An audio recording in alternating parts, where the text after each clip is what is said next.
بالله من الشيطان الرجيم بسم الله الرحمن الرحيم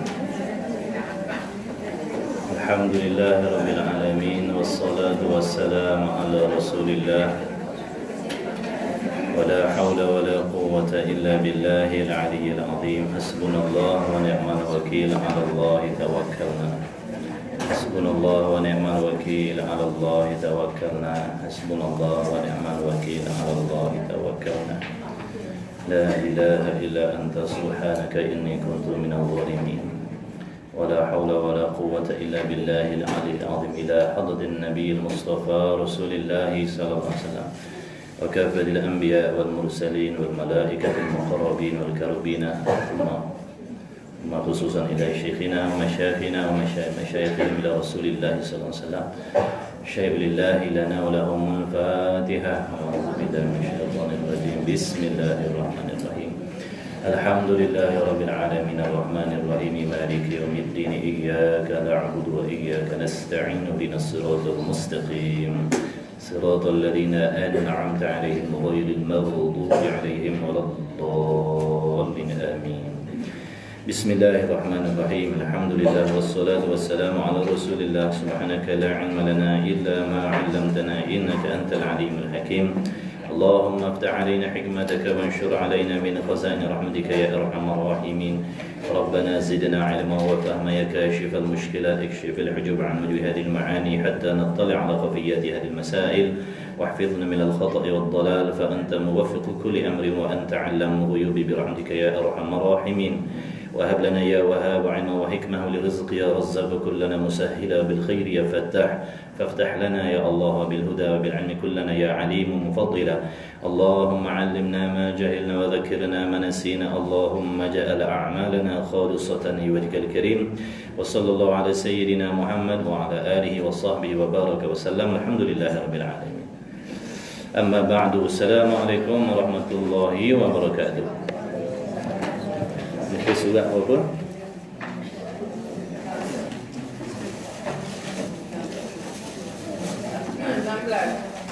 Muka surat 16.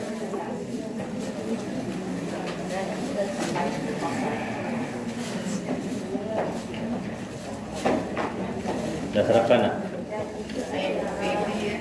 Belum sarapan.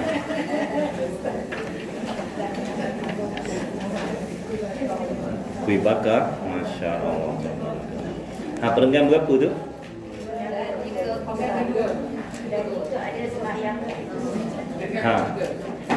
Baik, bismillahirrahmanirrahim. Okey, tinggalkan dulu kuih-kuih, muih-muih. Tumpukan perhatian pada kita insya-Allah lepas ni boleh sambung. Boleh sambung sarapan. Minta maaf lah tuan-tuan tengah sarapan tadi saya sampai Dan qala Syekhul Musannif rahimahullahu ta'ala wa nafa'ana bi'ulumihi fid dharain amin. Dan jika ada sembahyangnya musalli itu sembahyang sunat yang mempunyai waktu atau sembahyang yang mempunyai sebab, maka disyaratkan yakni pada niatnya. Maka disyaratkan pada niatnya itu dua perkara. Dulu sembahyang fardu selain daripada Jumaat dan sembahyang qasar. Tak ulang kaji ya tu. Dulu sembahyang niat untuk sembahyang fardu selain daripada Jumaat dan selain daripada sembahyang qasar. Maka apa yang ada dalam niat? Tiga perkara. Iaitu qasar, ta'arud dan ta'yin. Qasar maknanya menuju hati kita, aku solat, aku sembahyang. Qasad tu makna tujuan. Ini tujuan mana aku sembahyang. Sembahyang pula apa? Dita'arudkan. Makna disebutkan, diingatkan fardu kerana nak membezakan daripada sembahyang sunat. Aku solat fardu. Baru ada dua benda. Satu lagi ta'yin. Makna ta'yin menentukan waktu. Ta'yin makna waktu apa? Zuhur ke asar, maghrib, isyak, subuh. Jadi aku solat fardu zuhur, aku solat fardu maghrib, aku solat fardu isyak, aku solat fardu subuh. Itulah yang dinamakan niat. Makna lintasan hati kita di dalam takbiratul ihram.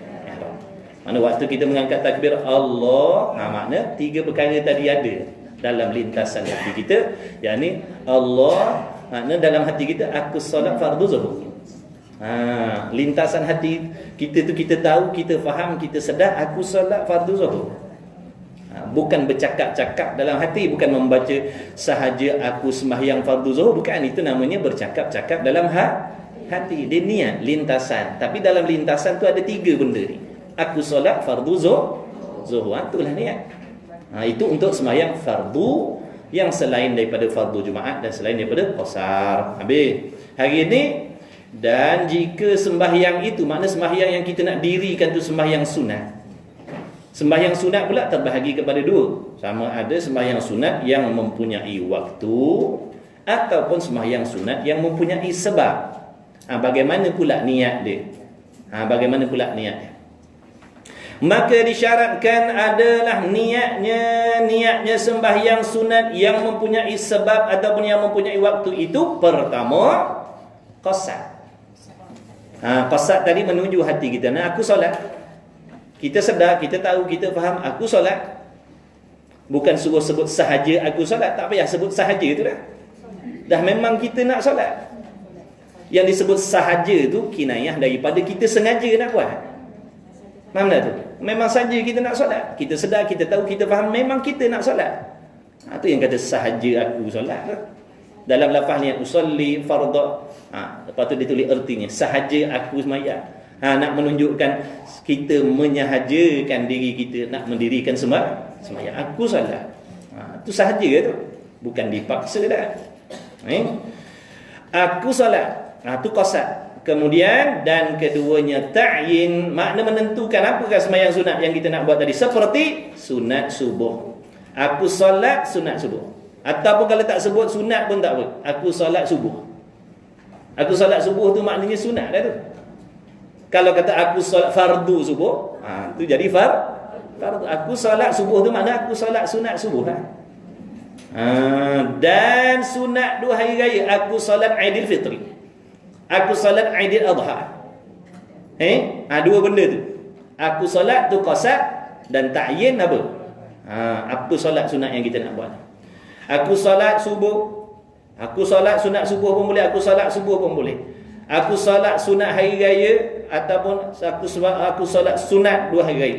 Aku solat sunat raya, boleh? Dan sunat gerhana. Sunat gerhana maknanya sunat gerhana ni contoh sembahyang sunat yang bersebab. Sebab kalau tak berlaku gerhana kita tak solat. Jadi solat gerhana bulan, gerhana matahari itu masuk dalam sembahyang sunat yang bersebab. Masuk masjid, tahiyatul masjid pun masuk dalam sembahyang bersebab. Kita masuk dalam masjid itulah. Itulah kita solat sunat tu. Solat apa namanya? Tahiyatul masjid. Kalau kat parking bawah tu tak ada kerja kita nak buat tahiyatul masjid situ. Tu tahiyatul parking kat bawah lah. Mana aku solat tahiyatul masjid. Sebab apa? Sebab masuk dalam masjid. Lepas kita ambil wuduk, kita sembahyang sunat. Sebab apa tu? Sebab berwuduk. Sembahyang sunat wuduk. Jadi jenis sembahyang sunat yang berwaktu, jenis sembahyang sunat yang bersebab ni niatnya 2 benda je, iaitu qasad dan ta'yin. Aku solat tahiyatul masjid. Aku solat wudu. Aku solat duha. Macam tu. 2 benda. Dan sunat gerhana seperti dihadirkan, makna dalam hati je, dalam niat aku sembahyang. Tu aku sembahyang tu qasad. Aku sembahyang tu qasad tu tujuan dia. Gerhana matahari. Aku solat gerhana matahari, makna dalam lintasan hati kita tu kita tahu, kita sedar, kita faham aku solat gerhana matahari. Kerana Allah tu dah memanglah kerana Allah. Sunat kita mengingatkan kerana Allah tu. Kalau tak niat kerana Allah pun dah memang kita solat kerana Allah pun. Aku solat gerhana matahari, aku solat gerhana bulan, aku sembahyang hari raya Adha, aku sembahyang hari raya Fitrah. Itulah niat. 2 benda. Sembahyang sunat, sembahyang fardu 3. Qasad, ta'arud, ta'yin. Kalau jadi makmum tambah lagi 1. Kan? Makna niatkan jadi makmum. Ni kalau kita sembahyang seorang, tu dua je dah. Kalau kita sembahyang sunat jadi makmum, tambahlah lagi satu, takyinun nafsi, tu makna menentukan yang diri kita aku solat hari raya makmum. Aku solat hari raya Adha makmum. Ataupun aku solat hari raya imam. Habis. Dan jika sergah sikit sebab ada yang dah ngantuk. Dan jika ada sembahyangnya itu sunat, terkejut baru nak lelap dia cakap. Dan jika ada sembahyangnya itu sembahyang sunat mutlaqah.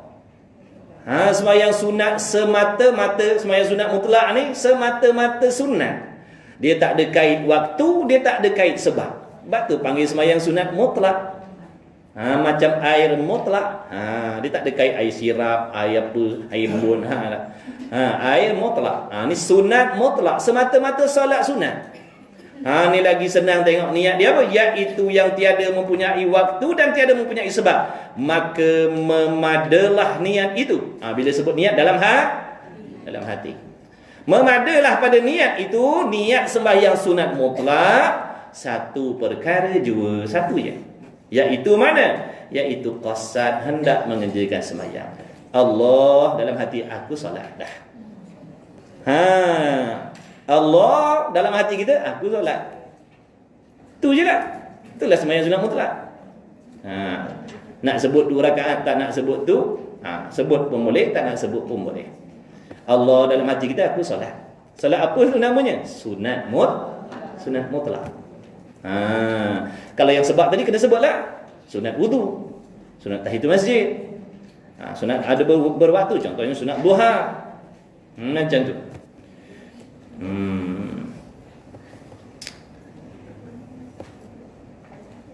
Faham tak?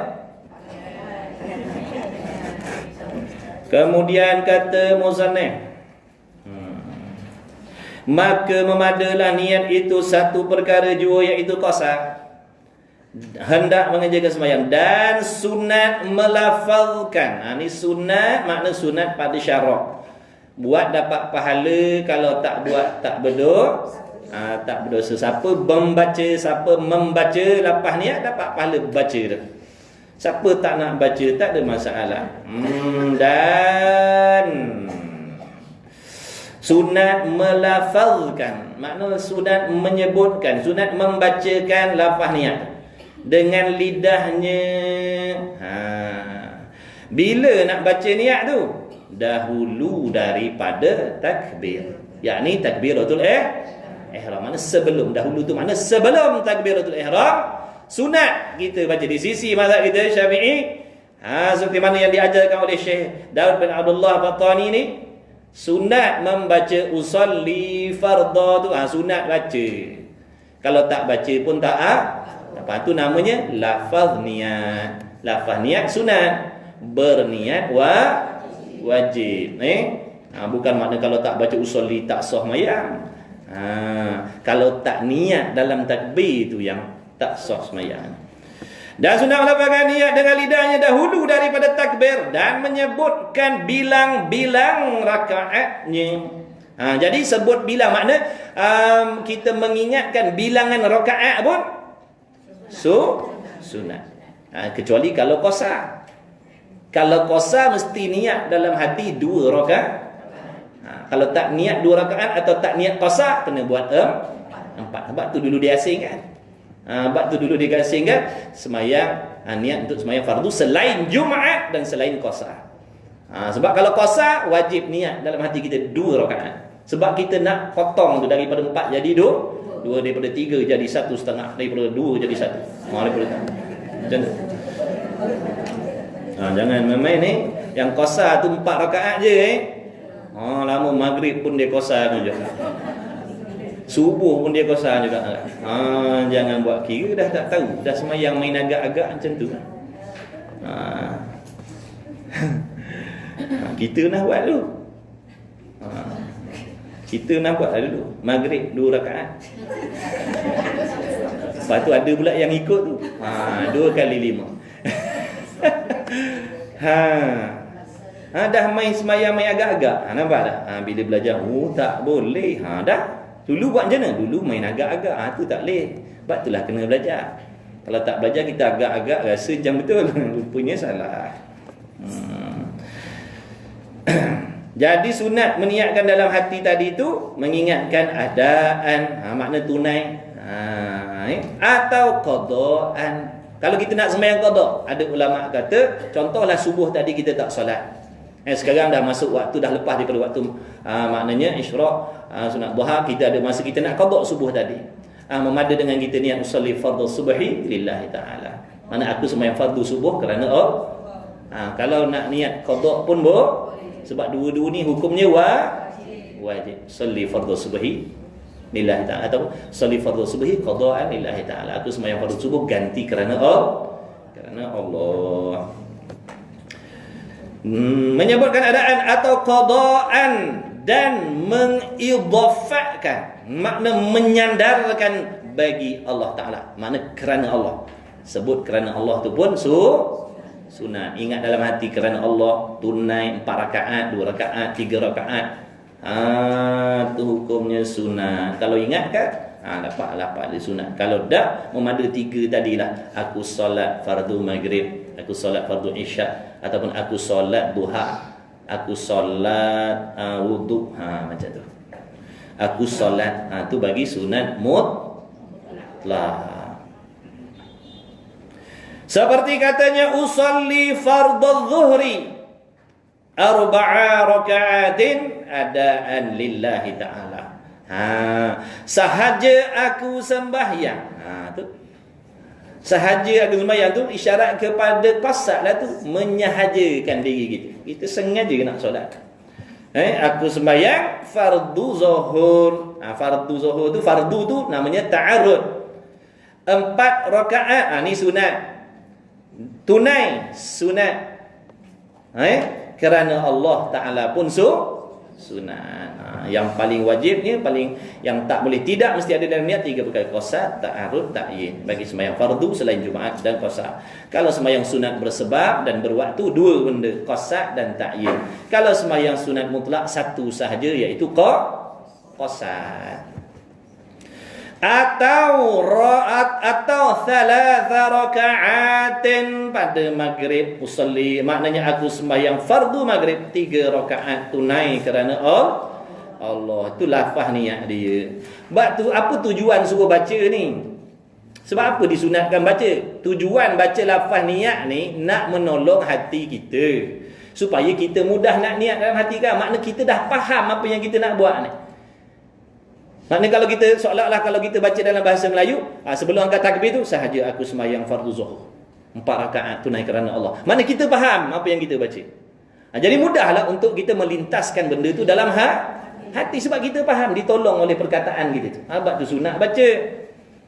Jadi bila kita baca dan kita faham apa yang kita baca, mudah nak menghadirkan. Jadi tujuan disunatkan membaca lafaz niat tadi, nak memudahkan kita berniat nanti di dalam takbiratul ihram. Tapi kena tahulah makna yang kita baca tadi tu. Kena tahulah erti dia. Usolli fardhu zuhri, apa makna dia? Mana aku tahu, tak tahu. Serupa tak dapat nak nolonglah sebab tak faham. Saja aku semai usolli fardhal maghribi 3 rakaatin nadaan lillahi ta'ala. Dia kata, buat apa nak niat-niat lagi? Kita dari rumah tadi, duk sarung baju tu dah memang niat nak semayang dah. Ya pakailah puak-puak tu. Boleh kalau ada pun mazhab lain, bukan kita Syafi'i. Tu mazhab mereka. Biar di sisi mereka betul, kita hormati. Silakan. Tapi di sisi kita yang diajar oleh Al-Imam Syafi'i, mazhab kita Syafi'i, lafaz niat sunat. Berniat dalam takbir tu bahkan masuk dalam rukun macam tu. Dah kita kata mazhab Syafi'i, biarlah pakai jersey Syafi'i. Nah, ni kata mazhab Syafi'i tapi dah niat belum? Tadi kat rumah dah memang dah niat nak sembahyang. Lain jersey ni.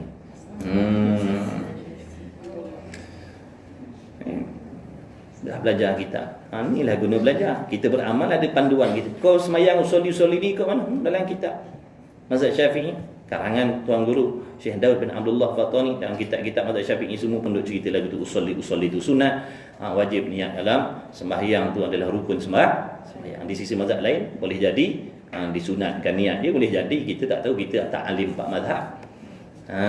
Jadi kalau kita nak belajar empat mazhab boleh terangkan pada orang. Di sisi mazhab Hanafi begini cara mereka sembahyang. Kita tak boleh. Kita wajib niat dalam takbir. Barulah orang tak jadi bengong. Nampak? Ni duk cakap campur aduk gitu, lepas tu tinggal buta-buta je. Dah orang pening. Lama-lama sembahyang dah tak niat. Sebab apa? Semalam dah belajar dah. Fiqh empat mazhab kata tak payah niat. Itu memang ada sebut, tapi untuk mazhab lain, bukan untuk kita. Ngaji yang mazhab Syafi'i ni betul-betul dulu. Ni fardu ain tak lepas heboh nak ngaji empat mazhab. Lama yang pening kita. Kita dah tahu mazhab Syafi'i begini. Kita nak ambil tahu tentang mazhab lain. Silakan belajar. Nampak tak? Lain kali kalau kita pergi Mekah ke Madinah ke pergi di tanah-tanah Maghribi sana, tengok orang sembahyang macam tu, kita tahu orang ni mazhab Hanafi ni. Ni dah. Fardu ain tak lepas sibuk nak ngaji fiqh empat mazhab. Mana kita jadi pening. Fatihah tak ya bismillah. Tapi tanya mazhab apa? Syafi'i. Mana bismillah? Dia kata tak apa. Pula dah. Jadi bengong. Dia bengong. Lepas tu duk ajar orang lain pula. Tak apa kalau tak niat pun. Orang lain pun tu bengong kat kita. Saja aku sembahyang fardu maghrib 3 rakaat tunai kerana Allah Ta'ala, atau raka'ataini pada sembahyang fardu subuh. Usalli fardu subhi raka'ataini adaan lillahi ta'ala. Ini semua lafaz niat. Jadi kalau kita dah sampai saf, kita dah lewat dah contohnya, atau imam dah hujung-hujung nak rukuk dah, tak payahlah lagi usalli. Lama kan usalli, nak betul mahrak lagi, nak tarannum lagi. Usalli dengan bayati pun boleh semua. Tu imam pun Allahu Akbar rukuk dah. Tak payah usalli lah, masa dah suntuk dah tu, cepat-cepat takbiratul ihram, niat dalam hati. Macam tu. Ini dah lambat. Usalli Taima inna a'tainaka al-kautsar usalli fardhu. Sedang molek tak imam Allah. Baik, tengok keadaan lah. Kalau luas waktu, ambil lah sunat ni. Kalau dah sempit-sempit, suntuk-suntuk, tinggalkan lah. Sebab takut nanti kan tak sempat nak dapat takbir beserta imam, ataupun luput rakaat. Contohnya dengan sebab kita tak sempat nak tumakninah dengan imam di dalam rukun. Habis keduanya daripada rukun sembahyang. Yang pertama niat dah sudah dah. Niat sembahyang ni rukun sembahyang. Kalau tak niat, maknanya tak sah sembahyang. Bukan batal sembahyang, tak sah sembahyang kalau tak niat. Di sisi kita mazhab Syafi'i. Kedua, takbiratul ihram. Maka sebab dinamakan takbiratul ihram kerana diharamkan bagi orang yang halal baginya, bagi orang dahulu daripada takbir. Makna sebelum daripada takbiratul ihram, diharamkan daripada segala yang membinasakan sembahyang. Makna tak boleh buat. Makna diharamkan. Lepas kita takbiratul ihram, benda yang halal-halal semua jadi haram. Tak boleh dah ditegah. Nak makan tak boleh, nak sembang tak boleh. Padahal sebelum takbir boleh je nak sembang-sembang, nak makan ke, nak apa nak melompat ke, nak berlari. Bila Allahu Akbar, tak boleh dah buat. Bila jadi halal balik? Bila dibenarkan balik? Selepas kita Assalamualaikum warahmatullahi. Halal dah. Lepas Assalamualaikum warahmatullahi, Assalamualaikum warahmatullahi, boleh. Nak sapu sampah lepas bagi salam boleh tak sapu sampah? Sapu muka? Sapu muka boleh tak? Dah sapu sampah boleh. Takkan sapu muka tak boleh. Biarlah cerdik sikit dah. Assalamualaikum warahmatullahi. Assalamualaikum warahmatullahi. Baik ni nyapu tu, baik ni nyapu nak sapu-sapu.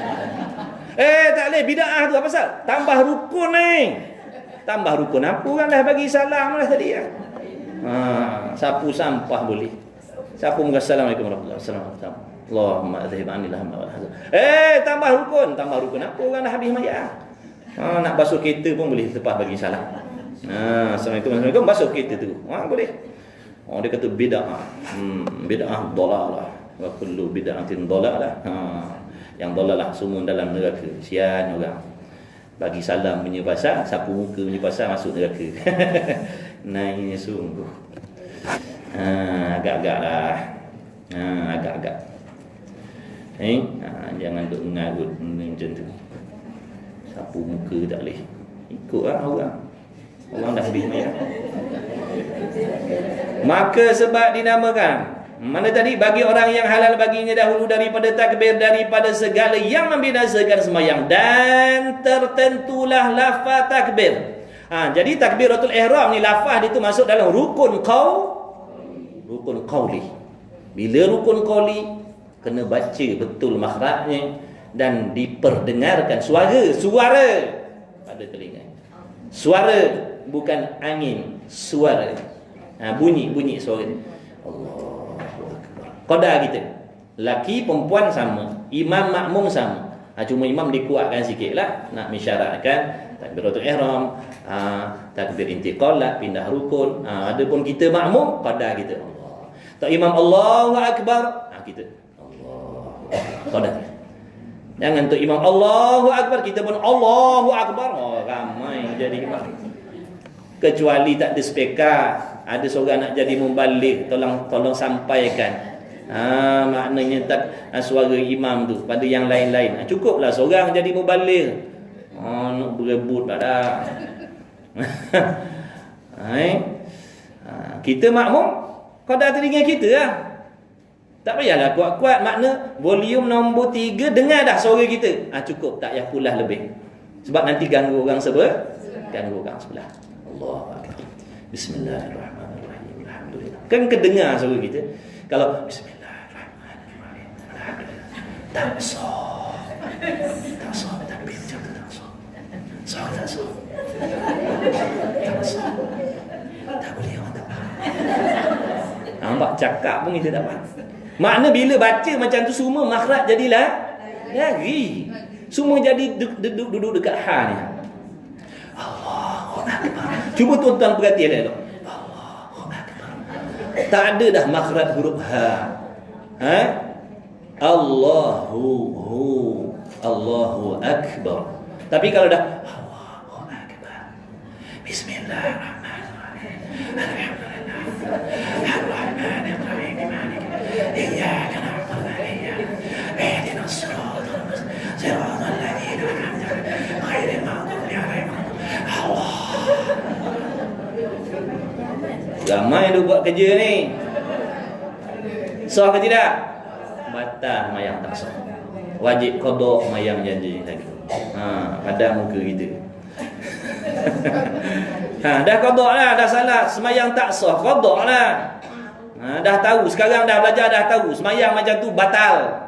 Qada lah hutang kita. Bukan suruh bayar cash hari ni.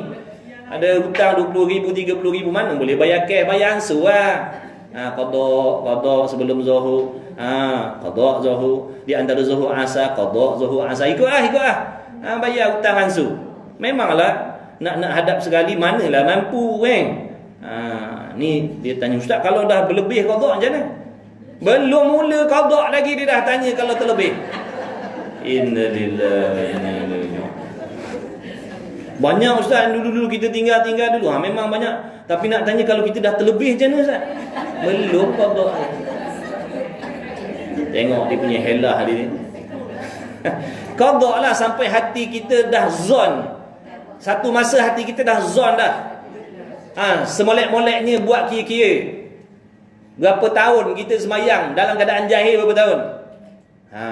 Katalah umur balik 15. Sekarang kita dapat taufik hidayah contohnya umur 20.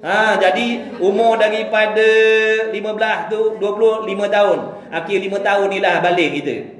5 tahun ni makna sembahyang yang kita mesti dirikan dengan keadaan sah. Macam kali lah 5 tahun tu, satu hari 5 waktu. 1 tahun ada berapa kali dah dengan 5 tahun. Itulah hutang kita, faham? Kalau nak ihtiyat, Tok Guru suruh macam tu, ihtiyat maknanya kita kena ambil teliti, takut-takut nanti Allah Ta'ala cah atas diri kita. Sebab dulu memang salah kita semayang dalam keadaan tak nak tu salah kita. Kita kena bertanggungjawab dengan kesalahan kita, kecuaian kita. Siapa suruh tak belajar daripada dulu? Kan? Siapa suruh kita tak belajar dulu? Ilmu fardu ain kita kata nantilah lepas universiti. Ilmu fardu ain kita kata nantilah lepas universiti. Umur berapa lepas universiti? Kita balik berapa? Nampak tak? Akibat daripada kita melengah-lengahkan fardu ain, ilmu fardu ain, menyebabkan sembahyang kita tidak sah. Makna ni dikira meninggalkan belajar dengan sengaja. Kena bertanggungjawab. Tak boleh kata ya Allah minta maaf lah dulu-dulu. Benda wajib kan? Kena tanggung. Kena qada lah hansu-hansu. Serta minta maaf, minta ampun dengan Allah. Lebih kurang kalau tak habis minta Allah ampunkan. Yang pasti kita usaha bayar qada. Jangan tak apa kita dengan kita minta ampun Allah tak ampunkan. Memanglah. Tapi syarat taubat kena ada. Kalau benda fardu syarat taubat kena qada. Kalau puasa fardu kita nak taubat daripada dosa meninggalkan puasa kena tu syarat dia. Makna kalau minta ampun tak nak qada tak cukup syarat taubat. Macam kita curi barang orang, taubat dengan Allah, tapi barang kita tak nak pulang, tak nak ganti, tak cukup syarat taubat. Allah tak ampunkan dosa kita. Sebab tu nak taubat tu kena tahu. Kalau kita qada solat ikut waktu kan, asar kita qada selepas waktu fardu. Nak qada selepas waktu fardu maknanya contoh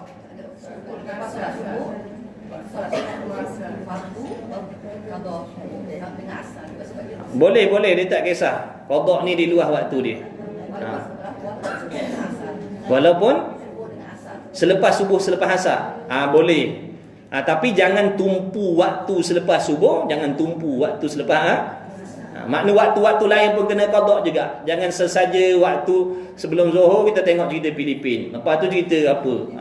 Lepas asar lah qada. Padahal ada lagi waktu-waktu yang bukan waktu makruh tahrim, kita duduk relax tengok TV, main handphone, main WhatsApp, main Facebook dan macam-macam. Makna qada waktu-waktu yang lain. Dan waktu makruh tahrim tu pun boleh qada. Ada pun semata-mata nak tuju waktu makruh tahrim, tu ada kata tak boleh. Dalam waktu Zuhur nak qada subuh boleh, dalam waktu subuh nak qada asar boleh, ikutlah, tak kisah. Yang tak bolehnya tak qada. Kemudian kata musannif, tertentulah lafaz takbir atas orang yang kuasa bertutur dengan dia dengan lafaz Allahu Akbar. Mesti kena guna lafaz Allah dan lafaz Akbar. Dengan dimulai dengan lafaz Allah daripada akbarnya. Jadi jangan kita nak ubah pula dah Akbarullah. Pelik sikit. Pelik sikit lah. Macam mana pelik ni? Baru balik mengaji pada luar ni. Kalau setakat Allahu Akbar sama dengan orang kampung tak ada kebilangan. Jadi aku pelik sikit. Akbarullah. Terbalik. Tak boleh. Tetap kena Allahu Akbar. Jangan nak buat pelik-pelik. Dan wajib disertakan niat itu. Wajib sertakan, menyertai mulut membaca lafaz takbir Allahu Akbar, hatinya menyertakan dengan niat tadi yang qasad ta'alluq ta'yid tadi. Serta makna bila sebut Allah, hati kita pun mula dah berni, itu nama mengiringi. Dan wajib disertakan niat itu. Niat yang dah sebutlah. Kalau fardu, kalau sembahyang sunat bersebab, kalau sunat berwaktu, kalau sunat mutlak, ikutlah. Dan wajib disertakan niat itu, yakni niat qasad, aku solat, dan ta'arud fardu, dan ta'yin zuhur. Pada sembahyang fardu ataupun qasad dan ta'yin, pada sembahyang sunat yang mempunyai waktu dan sebab, atau qasad yang qasad sahaja hendak sembahyang juga jika sembahyang sunat mutlak. Bila tu nak sertakan niat tu? Dengan awal takbirnya, permulaan takbir. Mana permulaan takbir? Iaitu huruf alif pada lafaz Allah. Alif di atas tu awal takbir tu. Makna waktu sebut tu menyertai dah niat aku solat fardu zuhur. Kalau makmum lah, kalau imam lah. Dan dikekalkan dia niat hingga ra pada lafaz akbar. Makna di antara a sampai bar, makna berkekalan niat tu. Makna kita sedar, kita tahu, kita ingat aku solat pada zuhur. Maka adalah muqaranah itu 3 namanya. Muqaranah ni makna nak menyertai niat tu ada 3 jenis. Tengok pembahagian muqaranah tu ada 3. Pertama, dinamakan muqaranah kamaliyah. Muqaranah kamaliyah, bukan kamaliyah. Kamaliyah lagu Ramli Syarif. Kamaliyah. Muqaranah kamaliyah. Apa dia tu? Muqaranah kamaliyah ni iaitu menghadirkan yang tersebut itu, maksud yang tersebut itu niat tadi. Menghadirkan makna mengingatkan dalam hati. Menghadirkan itu makna mengingatkan dalam hati yang tersebut itu, yakni daripada niat, iaitu qasad dan ta'arrud dan ta'yin pada sembahyang fardu, dan dihadirkan pada hatinya ketiga-tiganya tadi pada huruf alif pada lafaz Allah. Ni kamaliyah yang paling sempurna sekali. Waktu waktu sebut tu, 3 benda ni dah ada dah dalam hati kita. Waktu tu Allah dah ada dah 3 benda. Cepat tak? Cepat. Ni untuk orang yang hati tenang, hati bersih, dalam hati tak ada ingat benda-benda dunia. Mudahlah. Kita payahlah ni. Nampak rupa bini kita. Nampak rupa lelaki kita. Jumpa kunci kereta kita. Nampak tak? Kacau bilau, payah. Ni untuk orang yang hebat-hebat sisi Allah. Lagu ni dah sebut Allah. Makna sebut tu ada dah aku solat fardu zuhur tu. Lintasan sekejap je, lintasan tu. Yang jadi lambat tu membaca. Membaca tu yang jadi lambat. Sahaja aku semayang fardu mana dan 2 saat. Tapi kalau lintasan makna kepahaman tu, qasad ta'arrud ta'yin tu ada dalam kepahaman yang dilintaskan dalam hati. Sekejap je. Ini namanya muqaranah kamaliyah. Dihadirkan pada hatinya ketiga-tiganya pada huruf alif Allah, maka dikekalkan dia niat tadi hingga ra pada lafaz akbar. Ni siapa yang mampu buat silakanlah, yang tak mampu ambil nanti muqaranah urfiyah yang kedua. Kita orang awam biasa-biasa ni muqaranah urfiyah lah. Adapun muqaranah tauzi'iyah nanti itu tak sah. Keduanya muqaranah urfiyah, iaitu menghadirkan niat yang tersebut. Niat yang tersebut qasad ta'arrud ta'yin dia lah. Kalau sembahyang sunat bersebab, sembahyang sunat bersebab lah. Aku solat duha tadi tu, waktu sebut Allah, waktu sebut tu, aku solat duha tu ada dah dalam hati. Iaitu menghadirkan niat yang tersebut di dalam takbirnya. Jikalau hadir niat itu pada satu suku, makna satu bahagian daripada takbir, sama ada pada waktu menyebut Allah, dalam menyebut Allah tu, dalam waktu menyebut tu kita dapat datangkan qasad ta'arrud ta'yin, ataupun pada waktu kita menyebut akbar, waktu menyebut akbar tu ada 3 benda tadi. Waktu kita sebut akbar tadi tu ada 3 benda tadi, qasad ta'arrud ta'yin tu. Atau dikatakan menghadirkan pada satu suku daripada takbir itu, memadalah. Makna sah lah, memadalah tu makna sah lah niat macam tu. Atau membuangkan ijtihadnya, makna bersungguh-sungguh berniat sekira-kira, jangan lupa dan jangan lalai daripada mengingatkan niat, daripada mengingatkan 3 benda tadi, qasad ta'arrud ta'yin, tatkala mengata Allahu akbar. Waktu sebut Allahu akbar tu kita tak lalai. Waktu menyebut Allahu akbar kita sedar, kita tahu, kita faham aku solat fardu zuhur. Waktu kita sebut Allahu akbar. Adapun yang kamaliyah tadi waktu tu dah ada dah. Kita tak mampu yang tu. Ni untuk yang kedua ni urfiyah ni. Makna waktu sebut Allahu akbar ada ketiga-tiga benda tu dalam hati kita.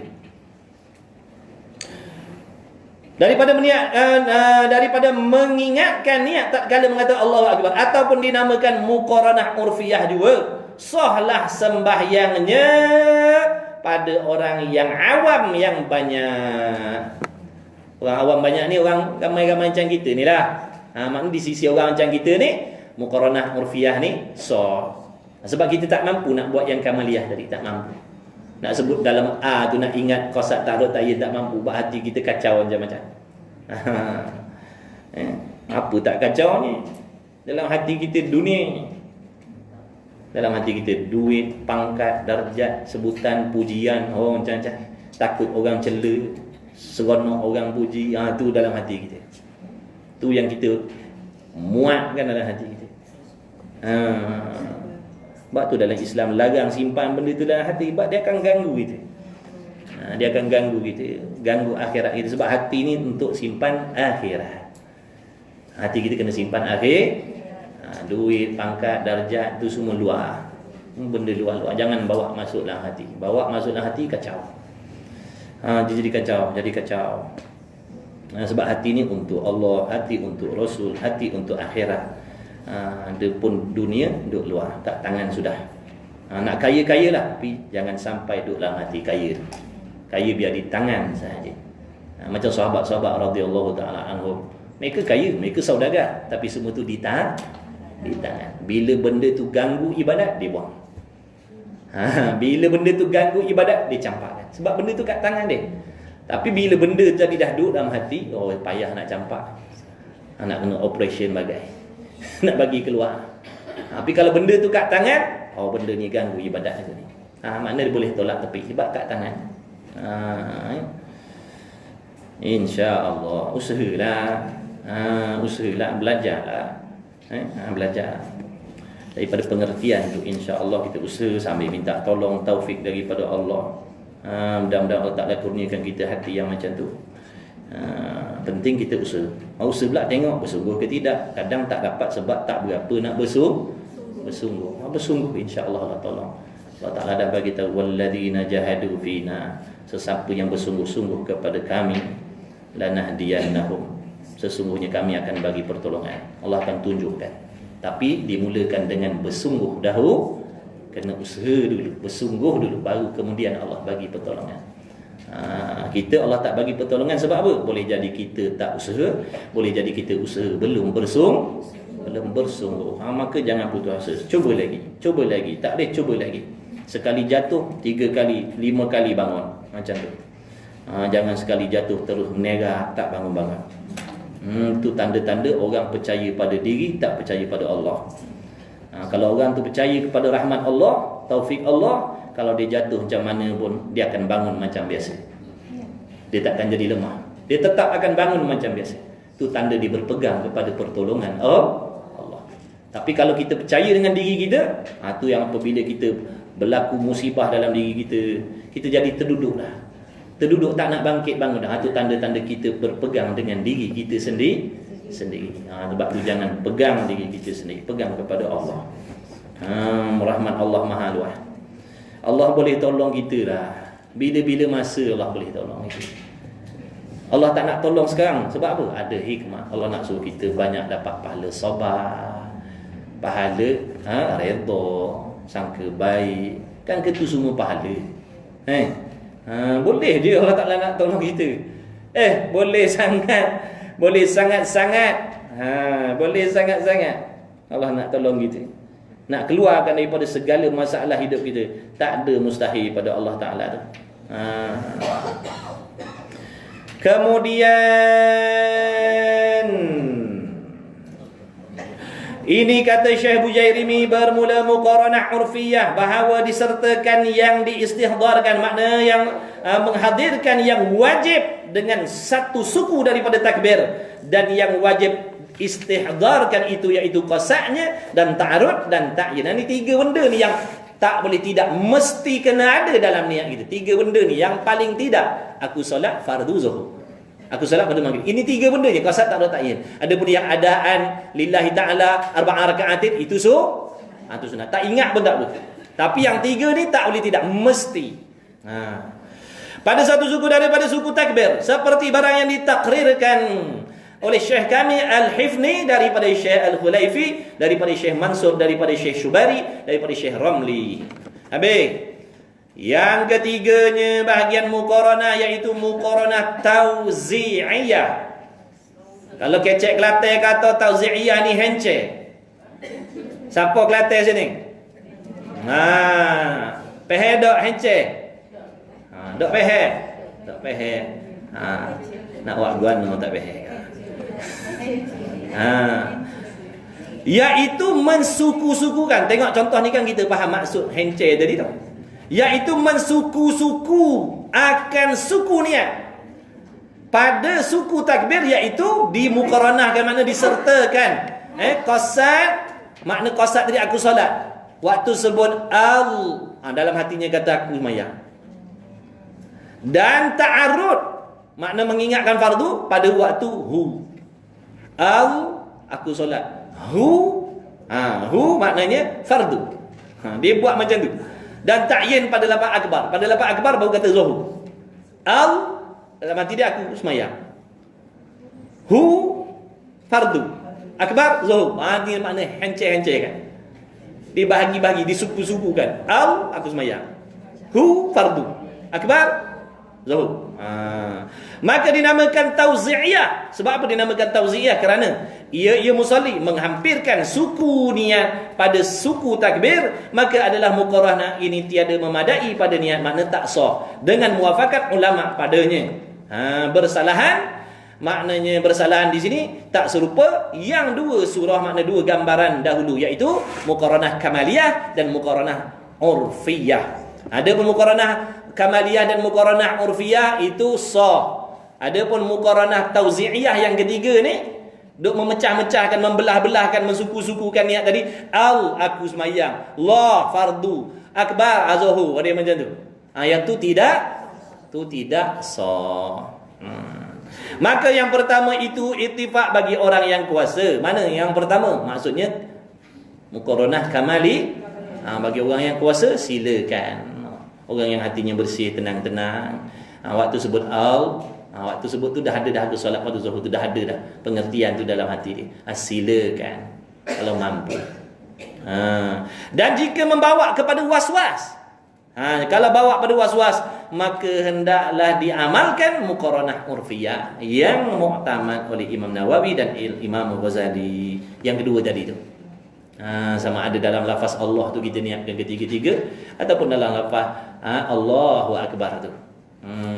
Yang penting kita faham waktu kita Allahu Akbar, kita faham kita solat fardu zuhur makmum. Kita tahu, kita sedar, kita faham aku solat isyak, fardu isyak makmum sebagai contoh, ataupun aku solat duha, ataupun aku solat mutlak. Dan jika lemak ia daripada takbir dengan bahasa Arab, tak boleh sebut bahasa Arab dia, hendaklah diterjemahkan dengan bahasa dirinya. Tengoklah dia bahasa apa dia. Dia tak boleh nak sebut bahasa Arab. Tak boleh langsung. Pelet pun tak boleh. Tak boleh langsung. Adalah manusia jenis lagu tu. Boleh jadi kita belum jumpa lagi spesies tu dah. Dia tak boleh sebut langsung. Jangan main-main. Kita tak boleh lidah orang Melayu ni, alhamdulillah Ta'ala bagi sangat istimewa. Nak belajar bahasa apa pun boleh. Korea ke Jepun ke China, orang putih. Bahkan dia cakap orang putih lagi bergabung daripada Melayu ni.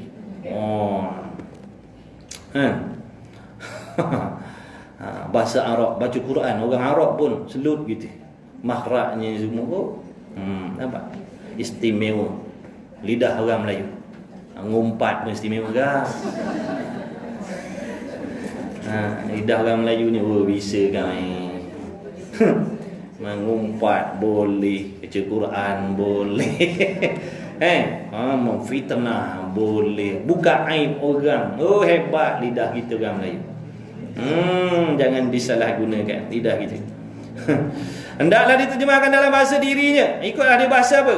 Tapi sambil-sambil itu dia kena belajar lah. Janganlah mentang-mentang dia mu'allaf, dia guna bahasa dia sepanjang-panjang umur tak nak belajar. Tak boleh, dia kena belajar lah. Usahalah baiki. Dia kena belajar lah tajwid, kena mengajilah muqaddam, kena mengajilah iqra. Boleh orang putih ni, dia boleh lah, dia boleh belajar.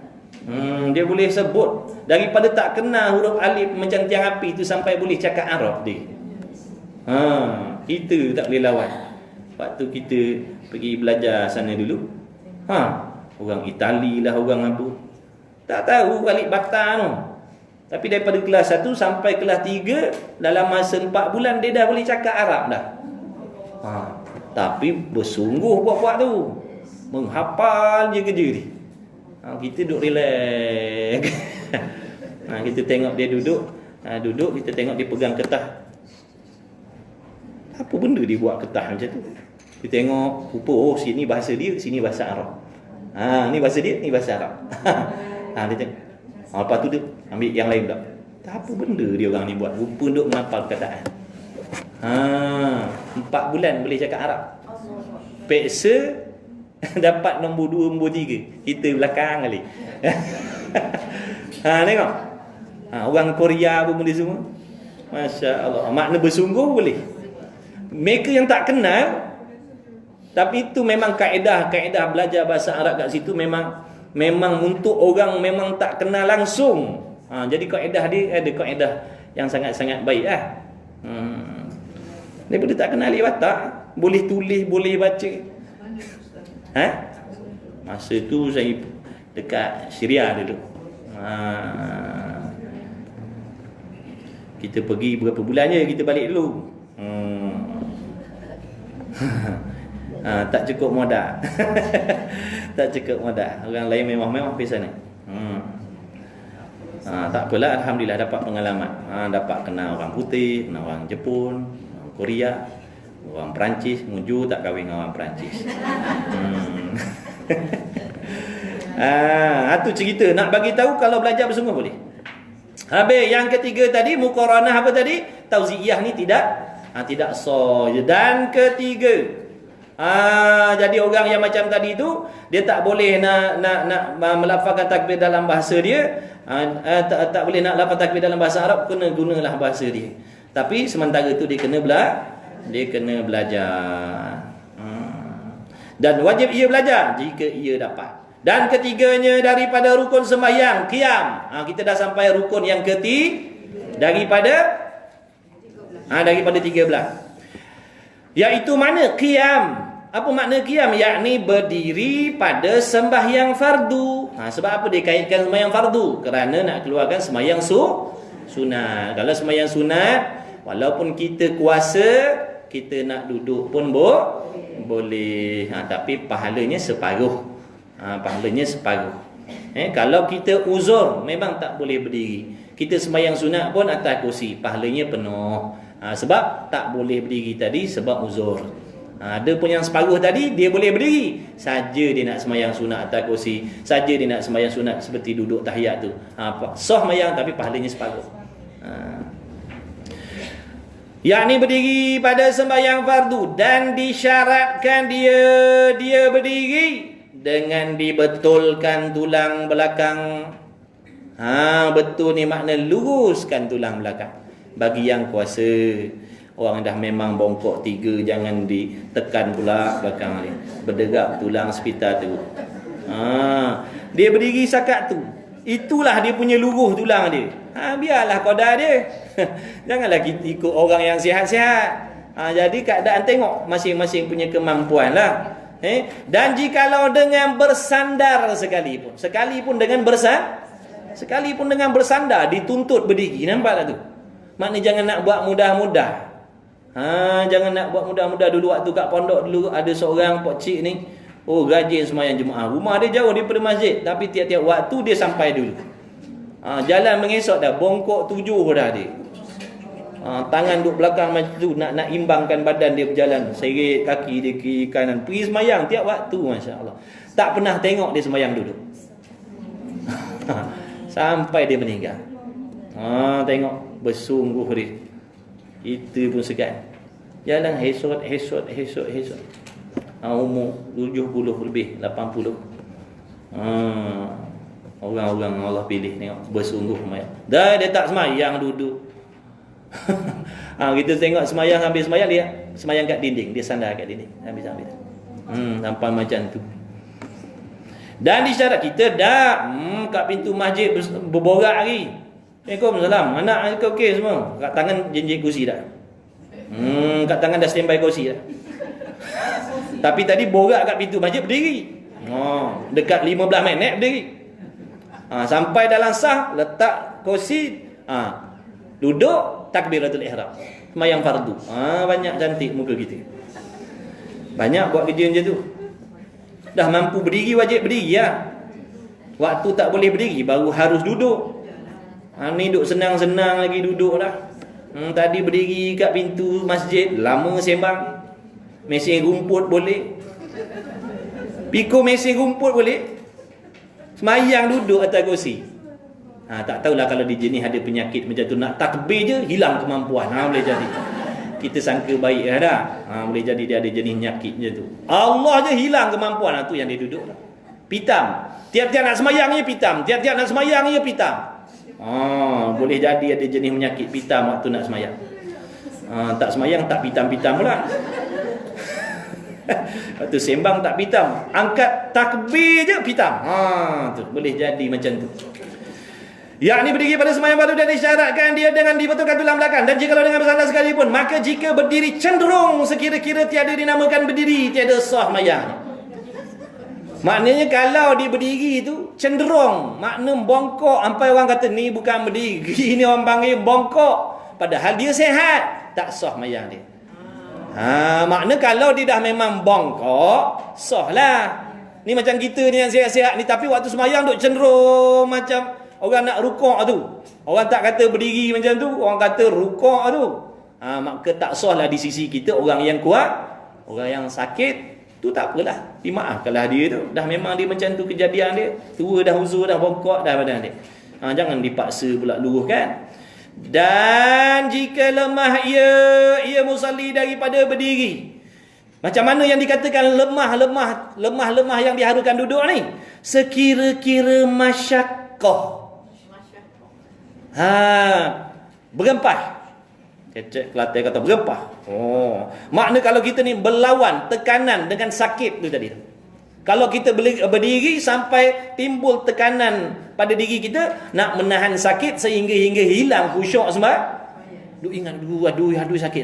Sampai tahap sakit tu yang menghilangkan khusyuk sembahyang tu. Maka sahlah ia sembahyang serta duduk. Sahlah dia sembahyang serta duduk. Waktu masyaqqah.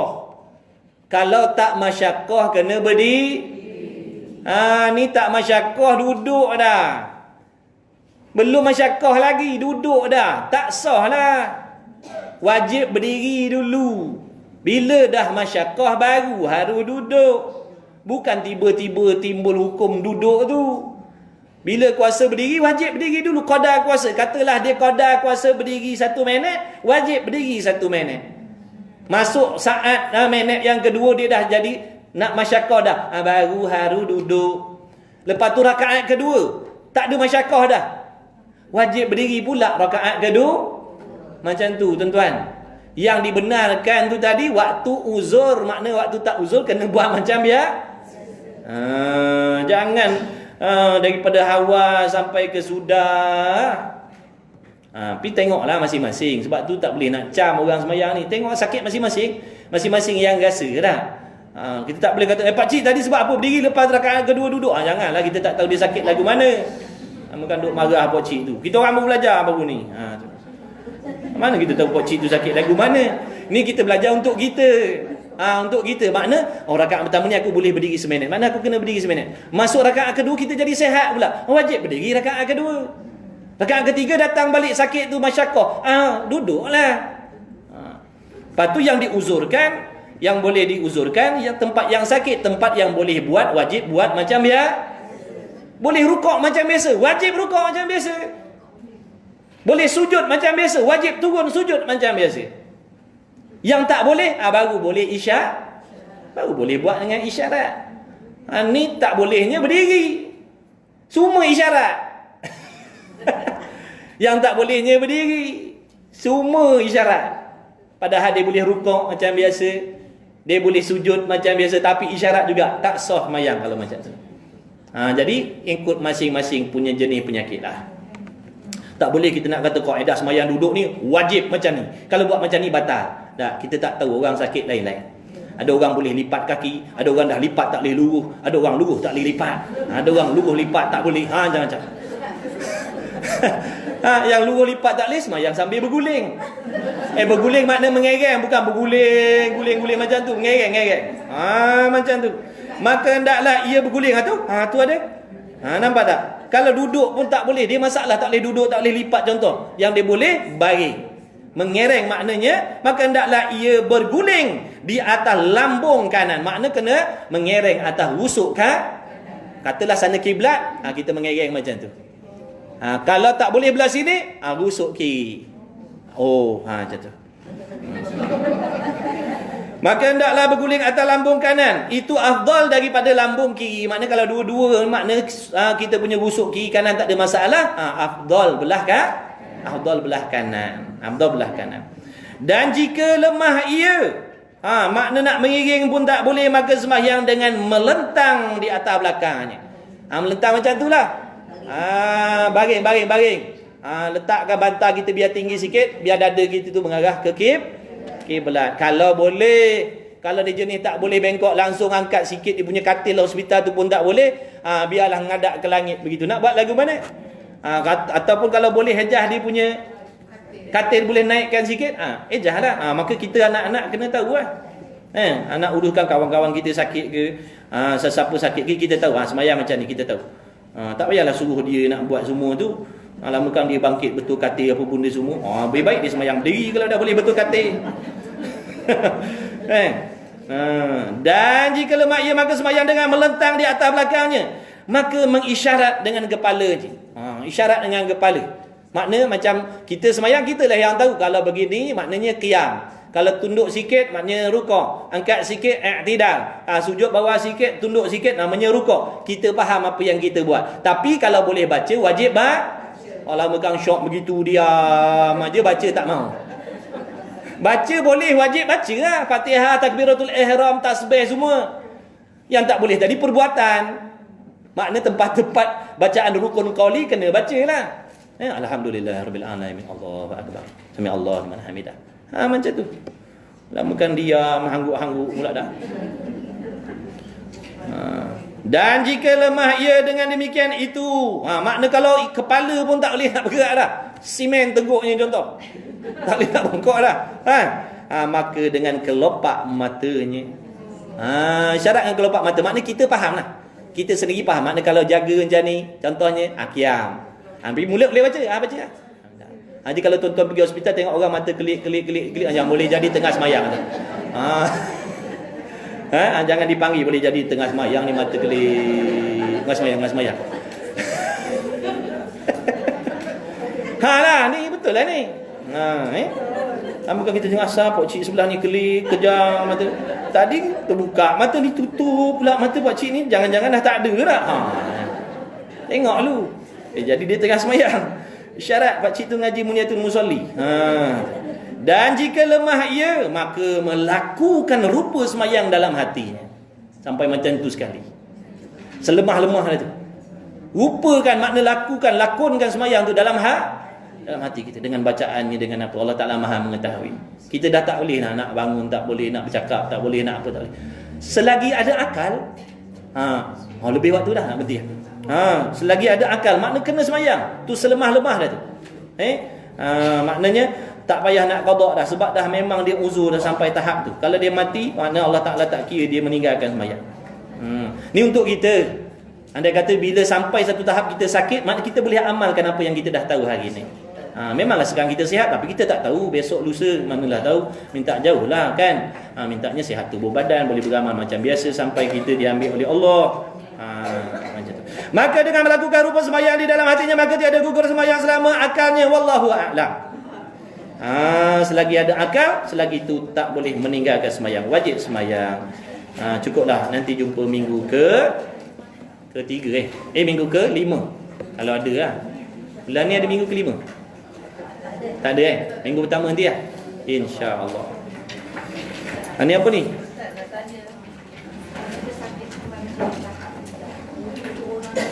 Kalau ada orang ambil kan, sebab tu kita anak-anak kena tahu.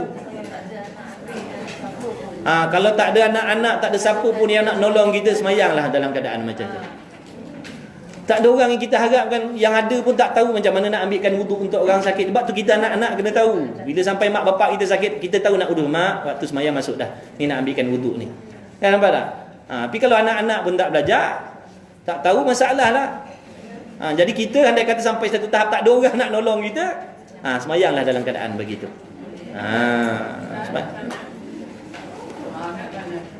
Kalau bapak saya dia kerap buang air. Dalam 15 minit, 20 minit dia akan buang air. Silisil baul. Tapi dia penyakit macam Ustaz. Jadi kalau dia nak satukan solat maghrib dengan isyak, jamakkan boleh. Jamakkan sebab sakit. Sebab dia stroke, lepas tu nak bangun, nak susah. Tapi dia memang boleh bangun, tapi memang misalkan nak. Kita akan bawa dia ke bilik air, bersihkan. Ambilkan wuduk. Sebab dia kerap buang air, saya tanyalah, boleh tak dia jamakkan? Jawapannya bulan depan. Malah bulan depan lah. Nanti saya beritahu akak itu bukan alim. Alim ilmu dalam dada dia. Kita ilmu dalam kitab, dan kitab pun kita lupa. Tok Guru pesan dah, mu kalau tak gerti, mu jangan nak buat-buat gerti. Tok Guru pesan dah. Mu kalau tak ingat, jangan nak buat-buat ingat. Nanti punah ranah hukum Tuhan. Mentara ada ustaz-ustaz lain tanya. Kita tak gerti sungguh, kita bukan Tok Guru. Kan kita dah kata kita tak payah spare. Ya. Isyraq. Isyraq ni ada ulama kata dia sama dengan duha. Ada yang kata bila dah buat isyraq, lepas tu buat duha. Ada yang kata bila dah buat duha, tak payah buat isyraq. Buat dua-dua lagi baik. Buat isyraq dulu, lepas tu buat buat duha. Kalau rajin lagi, tak payah buat langsung. Bismillahirrahmanirrahim. Ni ada hajat ni. Hanida Ahmad, Jamilah Muntil dan Hana Natrah Ismail yang duk kena sakit, dibalur oleh Allah Ta'ala dengan sakit kanser. Jadi insya-Allah kita baca Al-Fatihah sekali khusus untuk niat. Mudah-mudahan minta Allah Ta'ala sembuhkan penyakit dia, pemudahkan urusan dia, diringankan sakitnya insya-Allah, khususan li hadhihi niyyah Al-Fatihah. A'udzu billahi minasyaitonir rajim. Bismillahirrahmanirrahim. Alhamdulillahirabbil alamin. Arrahmanirrahim. Maliki yaumiddin. Iyyaka na'budu wa iyyaka nasta'in. Ihdinas siratal mustaqim. Siratal ladzina an'amta 'alaihim ghairil maghdubi 'alaihim waladdallin. Amin. Bismillahirrahmanirrahim. Alhamdulillahirabbil alamin. Wassalatu wassalamu ala Rasulillah wa ala alihi. Allahumma rabbana fa'na bima 'allamtana. Rabbana 'allimna alladhi yanfa'una. Rabbana faqih ahlana wa qarabati lana fi dinina ma ahli kuthur untha wa dhakar. Allahumma waffiqna li ta'atika wa tarkil ma'asi zahiran wa batinan da'iman bi rahmatika ya arhamar rahimin. Iqdi hajatina bi rahmatika ya arhamar rahimin. Wa sallallahu ala sayyidina Muhammad wa ala alihi wa sahbihi wa baraka wa sallam. Alhamdulillahirabbil alamin. Taqabbalallahu minni wa minkum.